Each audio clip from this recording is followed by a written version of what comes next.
Welcome to The Explainer. Today we're going to dig into an ancient text that asks a question I bet a lot of us still wrestle with.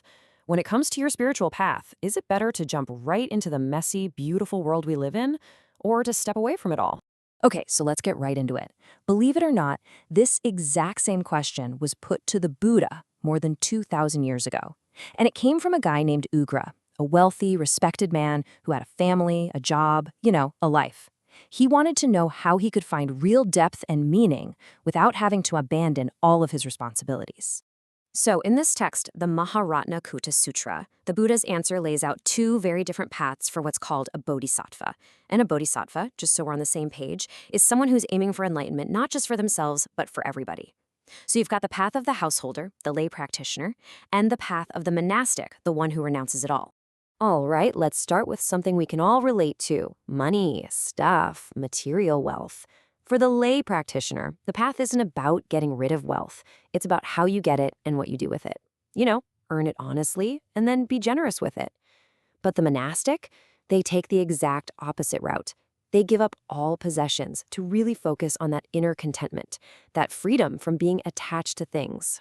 And when it comes to family and relationships, whoa, it's like night and day. For the lay practitioner, taking care of your parents, your partner, your kids, that's not a distraction from your practice. It is your practice. That's the training ground. For the monastic, though, those same incredibly important bonds are seen as potential traps, things that can keep you stuck. So for the sake of liberation, they're let go of. So you've got these two totally different settings, right? The layperson's temple is the world itself, the busy, chaotic, complicated marketplace of daily life. And their biggest challenge is finding clarity right in the middle of all that noise. The monastic, on the other hand, seeks out the aranya, the quiet forest, to work on their mind without all those external distractions. Two completely different arenas for the exact same inner game. Okay, and this is where the text takes a really sharp turn. To make a point about just how challenging the household path can be, the Buddha uses some pretty shocking language. It gets a little intense, so brace yourselves. Yeah, the sutra really doesn't pull any punches. It paints this picture of home life as a thorny net. The idea is that the world of our senses, everything we see, hear, want, can so easily trap our attention and create these powerful attachments that just make it impossible to see things as they really are. And then it gets even more provocative. It says looking at your own family is like looking at a prison, and your loved ones are the guards. Now, hold on. This isn't about insulting your family. It's a really deep metaphor pointing out how even our most powerful loves can sometimes, without us realizing it, cage our spirit. So, when you hear that, it's totally natural to think, wow, this sounds incredibly anti-family, right? Like, is this whole text just condemning the very idea of having a home and people you love? It's a really fair question to ask. And here's the absolute key. It is not a condemnation. Think of it more like a psychological tool. These harsh metaphors are almost like a form of shock therapy for the mind, designed to help us see attachment for what it is and break its powerful and often invisible hold on us. So all of this thinking naturally leads us to the monastic ideal. I mean, if home life can be a thorny net, then where do you go to get free? Well, you find a place without any thorns, a place of seclusion. And that place has a name: Aranya. It's a Sanskrit word for a quiet, remote place, like a forest. It's basically the ultimate spiritual laboratory, a place where a practitioner can just observe their own mind without all the constant noise and demands of the world. And why go there? The text says it's to consciously escape from and ultimately overcome our deepest human fears. And we're not just talking about a fear of crowds or public speaking. We're talking about the big stuff.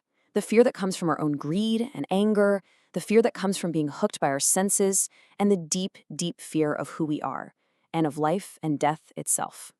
And it's in that quiet solitude that the monastic can systematically work on what are called the paramitas, or the perfections. It's this step-by-step path from the absolute generosity of giving your all to developing unshakable patience, all the way to realizing the profound wisdom that sees through every illusion. So you can see this path is all about total immersion. It's focused, it's deep. The idea is, by stripping away all the external complications, you can really just get down to the business of inner transformation. It's designed for maximum focus. So after hearing this incredibly powerful case for becoming a monk, Ugra and about 9,000 other people in the audience are just totally sold. They're so moved that they all stand up and ask the Buddha if they can become monks right then and there. And just when you think you know where this is going, bam, the story hits you with an incredible twist. At first, the Buddha kind of pumps the brakes. He tells them, whoa, hold on. This life is hard. It takes a kind of single-minded focus that's really, really difficult to maintain. He's making sure they know exactly what they're signing up for. But they insist. They're determined. So he agrees. And then he turns his attention back to Ugra, the guy who started this whole conversation, and he smiles. And what he says next just completely flips the entire debate on its head. He makes this absolutely stunning evaluation, and he starts with just a number, 100,000. He says, get this, that the spiritual merit, the positive impact of this one single householder, Ugra, is greater than the merit of all 100,000 of those brand new monks combined. I mean, what? After that whole talk about the virtues of monastic life, how could that possibly be true? Well, this is where we get to the real heart of it. The text reveals that the true measure of your practice isn't what you're doing on the outside, whether you're wearing robes or a business suit. The deciding factor is your motivation on the inside. It all comes down to one crucial concept, bodhicitta. And that's just a fancy word for the profound, altruistic wish to achieve enlightenment for the sake of liberating all other beings from their suffering. You see, for Ugra, his whole life as a householder was a constant, living expression of that huge motivation. Everything he did was infused with this desire to help others. And that's the real punchline here. Your address doesn't define your path. It doesn't matter if you're in a forest or a family home. What matters is the boundless compassion in your heart. And that's really what this ancient text leaves us with. It doesn't hand us a simple, easy answer because there isn't one.